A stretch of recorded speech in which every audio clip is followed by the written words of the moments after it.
നിന്ന് എന്താടാ വിസിലടിക്കുക അന്ന് എന്താടാ?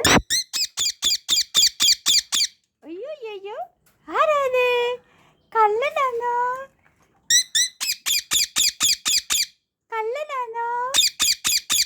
എന്തോ ദേഷ്യം കാണിക്കുന്നേ? അയ്യോ അത്ര ദേഷ്യമാണോ? ഒത്ത ദേഷ്യമാണോ? ചേച്ചിയല്ലോ, ചേച്ചിന്ന് പറ, ചേച്ചിന്ന് പറ. പൂച്ച പൂച്ച വാങ്ങിക്കണ്ട, പൂച്ചയാണ് നല്ലത്. ഇതിനൊക്കെ തൊടാനും പറ്റത്തില്ല, പറന്ന് അങ്ങ് പോവും, അങ്ങനെയൊക്കെ കഷ്ടമാണ്.